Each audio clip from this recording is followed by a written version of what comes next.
Additional exercise 10.11. See the question, then we see the solution. Just read it out. So in question number 10.11, the hydrogen emits some frequency. Radiation, the wavelength is lambda is equals to 6563 angstrom. Okay, and star is go from the earth, near to the earth. The question is that find the speed of star which is passes from the earth. मतलब star की speed आपको find करनी है. And the question में दिया होगा that is the red shift by 15 angstrom. That is nothing but the delta lambda, because delta lambda is red shifted. Red shift मतलब क्या होता है? रेड शिफ्ट या ब्लू शिफ्ट. तो इतना वेवलेंथ में चेंज आता है. Okay, change in wavelength. So that is red shift और ब्लू शिफ्ट दोनों में सेम ही रहता है. सो दैट इज 15 एंगस्ट्रॉम. क्वेश्चन ये है कि फाइंड करो द स्पीड. सो हमें पता है according to the Doppler effect. Doppler effect का फॉर्मूला हमें पता है, that is delta lambda by lambda, okay, is equals to v by speed of light c. So v is equals to c into delta lambda by lambda. Okay, so v is equals to c means speed of light 10 to the power 8, 3 into 10 to the power 8 speed of light in a space. Delta lambda, that is red shifted, so 15 angstrom, both are in angstrom, so that not need to change the unit change करने की जरूरत नहीं, both are in angstrom. And lambda, that is 6563. Okay, just divide it, you get your answer in meter per second. Understand? तो यहां पर Doppler effect थी. Doppler effect का सिर्फ आपको फॉर्मूला लिखना था and just try to solve that. Next is exercise number 10.16. See the question. So here in this question, data is given like the wavelength is 600 nanometer in double slit experiment. The angular width of slit, angular width of the fringes is 0.1 degree. Then what is the distance between two slit? Okay, in a double slit experiment, distance between two slit we denoted by small d only. So see that in a double slit experiment, what happened? Here we see the dark fringes, bright fringes, dark fringes and dark fringes like that.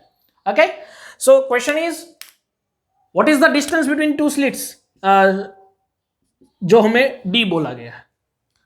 तो देखिए this angle is made up with the fringes angular width. तो क्या हुआ, ये fringes जो है उसकी angular width, मतलब that is making angle with the slit, that is theta.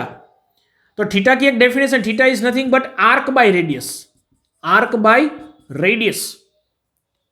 Okay, so we know that theta is arc by radius. In from that we prove the equation in a slit experiment, that is theta is equal to nothing but lambda by d. Okay, this is the formula of angular width of the slit fringes की angular width की ये formula था, theta is equal to lambda by d. तो theta is equal to lambda by d अगर हमें पता है, d हमें find करना, d make a subject to d, lambda by theta. So lambda is given here, theta is also given, just put it here, but make sure that both are in should be a SI unit. Okay, SI unit में होना चाहिए, तभी ये D का answer जो है वो आपको मीटर में मिलेगा. सो लेमड़ा जो है वो मीटर में है, nanometre. So you can directly convert in like 600 into 10 to the power -9 metre only. ठीक है, लेकिन ये एंगल को कैसे कन्वर्ट करेंगे? So we know that 100 degree is equal to pi radian. Okay, तो यहां पर क्या 0.1 degree means how many radian, इतना करना पड़ेगा. सो रेडियन में आंसर निकल के आएगा theta is 0.1 into pi divide by 180 degree. ठीक है, इसको यहां पर पुट करना है. So lambda is 600 into 10 to the power -9 divide by this is 0.1 into pi upon 180. अब पाई जो है उसकी वैल्यू आपको रखनी है 3.14. ठीक है, ये याद रखना, ये पाई इज नॉट 180, आप इससे मिस्टेक मत करना. 600 into 10 to the power -9 upon 0.1 into 3.14 और ये डिनोमीटर का डिनोमीटर कम्स अप, सो ये 180 जो है वो यहाँ पर मल्टीप्लाई में हो जाएगा। बस इसको सोल्व करो, this is the distance between two slits, वो निकल के आएगा आपका मीटर में। ठीक है, सो यहाँ पर एंगुलर विड्थ और हमारी जो लीनियर विड्थ, इन दोनों का जो फॉर्मूला है उसी से हमने ये प्रूव किया। विड्थ जो है वो दो तरह की होती है, वन इज लीनियर विड्थ, इसका फॉर्मूला होता है beta is equal to lambda capital D by small D, और एंगुलर विड्थ जो है वो होता है lambda by D only, this is the width of fringes. ठीक है, बस उसी से रिलेटेड है, note down it. Next is exercise number 10.18. read the question, then we see the solution. Okay, let me see the solution of 10.18.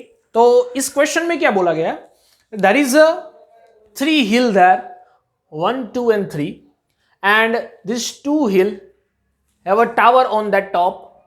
Okay, and the separation between these 2 hill is 40 kilometer. In between there is a third hill, and if you join this line of this tower, if they join this line of tower, then the middle hill is 50 meter down, 50 meter down. Okay, so question ये है कि यहां से radar में से अगर wave को छोड़ेंगे और ये दूसरे टावर तक पहुंचना है, सो मिनिमम कितनी वेवलेंथ होनी चाहिए, तो ये दूसरे टावर तक पहुंच सकता है easily by any of disturbance, क्योंकि बीच में डिस्टर्बेंस तो है, हिल एरियाज, बिकॉज वेव किस तरह से स्प्रेड होगी, wave is spread like this, suppose this is the tower, okay, और यहां से वेव का प्रोडक्शन हो रहा है, तो वेव इस तरह से चलेगी कुछ, ओके, वेव कुछ इस तरह से चलेगी, सो वो स्प्रेड होगी, तो स्प्रेड होगी तो हो सकता है कि because of this disturbance of the middle hill वो वहां से उसका डिफ्रैक्शन हो जाए, आई बात समझ में। सो मिनिमम कितनी वेवलेंथ होगी तो ये डायरेक्टली यहां पर पहुंच सकता है। सो यहां पर आती है the limitation of ray optics वाला formula, validity of ray optics. देखिए, वी नो दैट कि up to some distance ray is travel like a ray, light की जो रेज है, suppose this is the tower, तो यहां से कुछ डिस्टेंस तक लाइट जो है वो रे की तरह ट्रैवल करेगी, and then after is change is direction, वो हमें पता है, this is we study in validity of ray optics. तो यहां से वो ऑब्जर्वेशन में आया कि कुछ हद तक तो वो स्ट्रेट जाती है, because ray is always travel in a straight line, तो कुछ हद तक वो स्ट्रेट ट्रैवल करेगी, and then after is change is direction and looking like a wave, वो वेव की तरह हो जाती है। तो जहां डिस्टेंस तक वो रे की चलती है उसको बोलते हैं वैलिडिटी ऑफ रे ऑप्टिक्स, ठीक है, उसको बोलते हैं validity of ray optics. And उसका फॉर्मूला हमें पता है, इस डिस्टेंस को फ्रेनेल डिस्टेंस बोलते हैं ZF, एंड ZF का फॉर्मूला ये होगा ZF is equal to a square by lambda. Okay, lambda is the wavelength and A is the distance, A is the distance और width of this object, object का जो width है वो होगा, ठीक है, या फिर स्लिट का width भी बोल सकते हैं, कुछ भी, स्लिट या ऑब्जेक्ट जो डिस्टर्बेंस क्रिएट कर रहा है, आई बात समझ में। अच्छा, तो यहां पर देखिए डिस्टर्बेंस यहां तक, अगर रे जो है वो यहां तक स्ट्रेट चल गई तो उसका मतलब ये होगा कि आगे पहुंच जाएगी, क्योंकि उसके बाद तो डिस्टर्बेंस है ही नहीं। अगर यहां से रे कोई आती है, okay, here the wave is come out and up to इस डिस्टेंस तक वो स्ट्रेट लाइन में चलनी चाहिए, उसके बाद अगर वो चेंज करेगी तो चलेगा, क्योंकि यहां पर कोई डिस्टर्बेंस नहीं है, तो यहां तक वो रे ऑप्टिक्स की तरह रे फॉर्म में चलनी चाहिए। सो मतलब मिडल डिस्टेंस तक मतलब अगर ये 40 किलोमीटर है तो उसका हाफ मतलब ये 20 किलोमीटर हो गया, 20 किलोमीटर तक वो स्ट्रेट लाइन में चलनी चाहिए।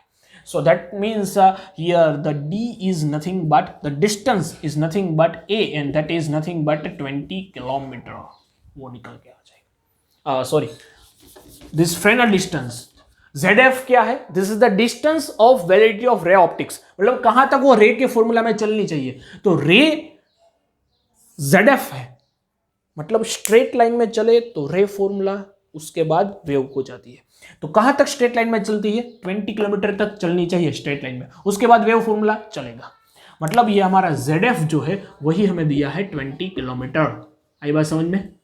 एंड जो स्लिट है कितने गैप में से उसको जाना है, कितने गैप में से उसको पास होना है, इतने गैप में से. Okay, so that gap is nothing but A and that is nothing but 50 metre. ये बात समझ में, बस इतना समझना है, इतना दिमाग में क्लियर होना चाहिए. क्वेश्चन यह था कि minimum which wavelength is required to reach that second tower without any disturbance. Diffraction के बिना वहां तक पहुंचना चाहिए. कैसे पहुंचेगा? जब स्ट्रेट लाइन में चलेगा, तब स्ट्रेट लाइन में चलेगा मतलब ZF डिस्टेंस, मतलब कि वेलोसिटी ऑफ रे ऑप्टिक्स की तरह चलना चाहिए, रे की तरह चलना चाहिए. तो डिस्टेंस हो जाएगा वो 20 किलोमीटर, हाफ तक चलेगा. उसके बाद अगर चेंज होता कोई बात नहीं, क्योंकि वहां पर डिस्टर्बेंस नहीं है. उसके बाद डिस्टर्बेंस कुछ नहीं है, 20 किलोमीटर तक डिस्टर्बेंस है. अच्छा, सो अब ये फॉर्मूला पुट करेंगे. यहां से लेमड़ा को सब्जेक्ट कीजिए तो लेमड़ा इज इक्वल टू, ये ZF नीचे आ जाएगा तो ए स्क्वायर बाई ZF. ठीक है, तो ए स्क्वायर क्या, that is 20 kilometre. A 20 kilometre, ये 50 मीटर है और ZF 20 किलोमीटर को हम कन्वर्ट करेंगे मीटर में. So that is 20 into 10 to the power 3 meter. So that is a जो है वो हमारा है 50 उसका square divide by 20 kilometer means 20 into 10 to the power 3. ये हो जाएगा आपका lambda. Okay, so lambda you get in a meter. Understood? आई बात समझ में? तो यहां पर हमने कौन सा फॉर्मूला इस्तेमाल किया, वैलिडिटी ऑफ रे ऑप्टिक्स का, और इसको सोल्व करेंगे and then we get the value is 0.125 metre. अब देखिए ये लेमड़ा की वैल्यू आई तो हमको बोला था मिनिमम कितना होना चाहिए. अब देखिए, if the lambda is increase then ZF is decrease. If lambda is increase then ZF is decrease. तो ये ZF कम नहीं होना चाहिए. 20 से अगर कम हो गया तो डिफ्रैक्शन आ जाएगा. 20 से ज्यादा ही होना चाहिए, मतलब ZF शुड बी इंक्रीज. तो लेमड़ा को डिक्रीज होना पड़ेगा. मतलब लेमड़ा मैक्सिमम इतना हो सकता है, इससे छोटा होगा तो चलेगा लेकिन इससे बड़ा नहीं चलेगा. So the minimum wavelength is 0.125 metre. उससे कम चलेगी लेकिन उससे ज्यादा नहीं चलेगी. अंडरस्टैंड? क्योंकि उससे ज्यादा अगर बढ़ गई, if the lambda is increase then ZF is decrease. तो ये 20 किलोमीटर से कम डिस्टेंस हो जाएगा. तो अगर सपोज 90 किलोमीटर हो गया तो वहां पर आके वो डिस्ट्रैक्ट कर जाएगी, डिफ्रैक्शन हो जाएगा. ठीक है, सो वैलिडिटी ऑफ रे ऑप्टिक्स की वजह से ये हमने सोल्व किया question number 10.18. So that and note down it. Next is 10.19. Read the question. Now we see the solution. So in exercise 10.19, there is a diffraction pattern. Okay, and the distance diffraction में क्या होता है? There is one slit only. Okay, suppose that width is A. This is the screen, and distance between slit to screen that is denoted by D. And यहाँ पर एक pattern दिख रही है, that is इंटरफ्रेंस पैटर्न की तरह ही diffraction में भी हमें पैटर्न देखने की पड़ती है. That is light dark like that pattern. उसको हम बोलते हैं मिनिमा मैक्सिमा, मिनिमा मैक्सिमा. ठीक है, so the question is that from the middle point the minima at distance of this x1 is equal to 2.5 mm. Then what is the width of this slit. Slit की width हमें निकालनी है. Distance between slit to screen that is 1 metre and the lambda the wavelength is used that is 500 nanometre. तो हमें minima का formula पता होना चाहिए. मिनिमा का फॉर्मूला क्या है? That is x is equal to n lambda capital D by A. Yes और नो? जो इंटरफ्रेंस और डिफ्रैक्शन में पैटर्न में देखिए थोड़ी सी सिमिलरिटीज है.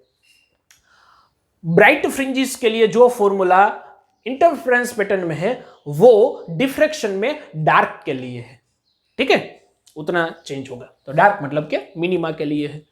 तो इंटरफ्रेंस में जो मैक्सिमा के लिए, मतलब इंटरफ्रेंस में जो ब्राइट के लिए, वो डिफ्रैक्शन में मिनिमा के लिए. ठीक है, इस तरह से भी याद रख सकते हैं. So x is equal to n lambda D by D. Okay, so यहां पर एक को सब्जेक्ट करेंगे then a is equal to n lambda D by x only. And हमको बोला है फर्स्ट मिनिमा, मतलब x n की जगह पे क्या रखना है? 1 only. So 1 lambda is 500 nanometre. Nano means 10 to the power minus 9 into D that is 1 divide by D is 1 meter. Okay, divide by x that is in mm. तो वो आपको मिलीमीटर में कन्वर्ट करना पड़ना है. 2.5 into 10 to the power minus 3 millimeter to meter. आई बात समझ में? Just solve this and you get it. 25 2 जा होता है ना, so 2 into 10 to the power -4 meter. This is the width of slit. आई बात समझ में? स्लिट की विड्थ ये निकल के आएगी। This is your answer. Easy. Just आपको फॉर्मूला पुट करना है, मिनिमा और मैक्सिमा का फॉर्मूला में कंफ्यूजन नहीं होना चाहिए, बस ये फॉर्मूला आता हो तो आपको इजीली कर सकते हैं। Done. Example number 10.6 that is related to the resolution of telescope. Example number 10.6, this is related to the resolution power of telescope. resolution power मतलब कितना आप जो दो ऑब्जेक्ट पास में है उसको दूर कितना देख सकते हैं। Okay, that we already study in theory purpose. So resolution power जो है that is nothing but represent by RP is inversely proportional to the alpha minimum. जो एंगल बनता है ना, इमेज का जो एंगल बनता है अल्फा मिनिमम, उसका इनवर्सली प्रोपोर्शनल है। तो अल्फा मिनिमम किस तरह से निकालेंगे? Alpha minimum you find by this formula that is 1.22 lambda by D. ये फॉर्मूला से आप निकाल सकते हैं 1.22 lambda by d. Okay, and everything is given here. Lambda is given, yes, that is 6000 angstrom. D is the diameter of that objective lens, and that is also given, that is 100 inch. Yes, inch को आपको convert करना पड़ेगा metre. So 1 inch is equals to होता है 2.54 centimetre. Okay, so means you can write 2.54 into 10 to the power -2 meter. Understand? Okay, so ये जो d है वो हो जाएगा आपका 100 into 2.54 into 10 to the power -2 meter. And this lambda is nothing but 6000 angstrom. So 6000 into 10 to the power -10 meter. Okay, that all things you put to here in this formula. Alpha minimum में put कर दो and then you get the answer. So alpha minimum is equals to 1.22, lambda is 6000 angstrom, so 6000 into 10 to the power -10 divide by d, that is 100 into 2.54 into 10 to the power -2. Here you get the alpha minimum, okay, the minimum angle, and उसका invert कर दो, that is your power, okay, resolution power. जो भी answer आएगा that answer will come in radiation, and उसका radian में आएगा, उसका इन्वर्ट करेंगे, आरपी इज 1/अल्फा minimum, then you get the answer of resolution power. उसका यूनिट हो जाएगा radian inverse, because this is radian, तो उसका हो जाएगा रेडियन इनवर्स। ठीक है, so this question is come from the resolution power of telescope. Just formula, ये फॉर्मूला जस्ट पुट कर दीजिए and then you get the answer. Done. Students, we know that light is traveling from rare medium to denser medium, then its speed is decreased, and that why it goes towards the normal. लेकिन scientifically ये हम proof कर सकते हैं। Okay, जो theory Huygens ने दी थी या फिर जो क्लिप्सन ने दी थी वो हम क्या प्रूफ कर सकते हैं? Yes, we can. See here, उसी से रिलेटेड हमारी एडिशनल एक्सरसाइज 10.12 है। Suppose this is the medium, ये सपोज वाटर का medium, okay, that is denser than air, so this is in W water medium, this is the in A air medium. So light is travelling from A to water, so क्या होगा? Towards the normal, okay, so towards the normal जाएगी because of the refraction. This is the incident angle i and this is the reflection angle r. We know that. So here we can apply the Snell rule, yes or no? So according to Snell rule or Snell's law, we can say that sin I upon sin R is equals to n2 by n1. n2 by n1, यहाँ पर देखिए n2 और n1 किस तरह से represent करता है वो आपको पता होना चाहिए। कहीं भी आप n1 और n2 नहीं लिख सकते। इंसिडेंट रे जिस मीडियम में होगा उसको बोलेंगे n1, एंड रिफ्रैक्शन रे जिस मीडियम में होगा उसको बोलेंगे हम n2. So this is the n1 for us and this is n2 for us, okay, because incident angle कहां पर है? उस मीडियम में बोलेंगे n1, ओके. सो यहां पर लिख सकते हैं that n2 is nothing but water and n1 is nothing but air. Are you understood? Okay. दूसरी चीज, we know that n is equal to c by v, वो हमें पता है, रिफ्रैक्शन इंडेक्स का formula n is equal to c by v, okay. और इस तरह से ऐसे भी लिख सकते हैं n2 by n1 is equal to, we can write v1 by v2 because C तो कैंसिल हो जाएगा, so n2 by v1 is equal to v1 by v2 लिख सकते हैं। तो यहां पर nw बाई na की जगह पे nw बाई na को इस तरह से लिख सकेंगे, that is va upon vw। v is the speed of light in air and this v is the speed of light in water। तो speed of light in air कितनी होती है? Speed of light in air is nothing but the speed of light in a space, 3 into 10 to the power 8 c। So that represent by c by vw। इस तरह से लिख सकते हैं। कहां पर लिखेंगे? nw by na की जगह पे, ठीक है। चलो, तो by equation this first and second, इन दोनों को अगर हम कंपेयर करेंगे, so we can write sin I upon sin r is equal to c by vw। हो गया? अंडरस्टैंड? ओके। अब देखिए, here you clearly see that the incident angle is greater than refracted angle. Yes और no? यहां पर बोल सकते हैं that angle of I is greater than angle of R. तो sine is a increasing function. अगर साइन के अंदर एंगल बढ़ा तो उसकी वैल्यू भी बड़ी होगी। मतलब यह हुआ कि यहां पर ऐसे भी लिख सकते हैं, that's why sine I is greater than sine are.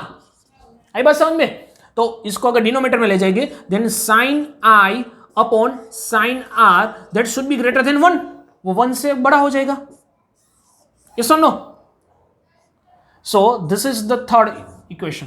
ये थर्ड इक्वेशन को यहां पर according to third equation from equation number 3 हम बोल सकते हैं sine i by sine r, sine i by sine is greater than 1। आई बात समझ में? तो इस दोनों की जगह पे ये पुट कर सकते हैं c by V W. So c by V W is greater than 1 हो गया, ठीक है। तो इसको यहां पर पुट कर दो, सो क्या हो जाएगा? c greater than V W. मतलब यहां पर प्रूफ कर दिया हमने कि स्पीड ऑफ लाइट एयर में ज्यादा होगी, वाटर में कम होगी। सो ये हो गया हमारा प्रूफ।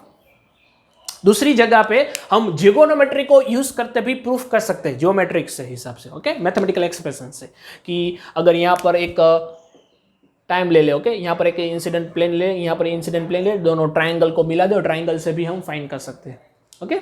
और मैथमेटिकल एक्सप्रेशन ये स्नेल रूल लेके भी यूज कर सकते हैं। So here we prove that the speed of light is become less than speed of air. Air में जो लाइट की स्पीड है वो वाटर में जाके डिक्रीज हो जाएगी।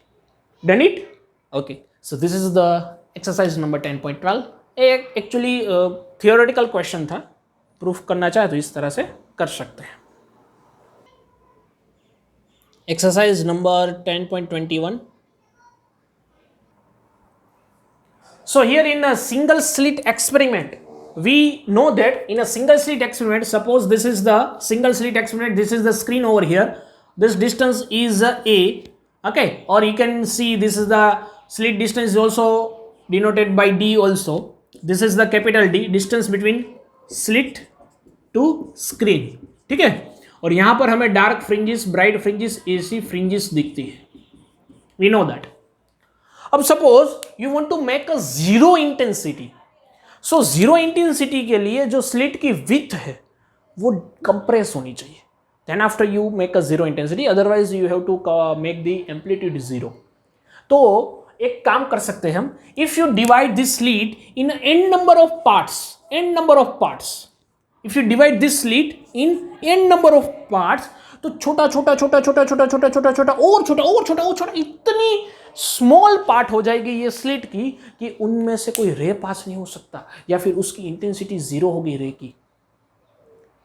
तो entire fringes which make here pattern, its intensity also become zero, because we divide this slit in a n number of times। n number of time में डिवाइड करेंगे तो उससे जो विड्थ बनेगी, जो स्लिट बने, जो फ्रिंजेस दिखेगी, वो भी हमें लो इंटेंसिटी वाली या फिर जीरो इंटेंसिटी वाली दिखेगी। अंडरस्टैंड? सो उसके लिए एक फॉर्मूला में पता है, that theta should be lambda by D. आई बात समझ में?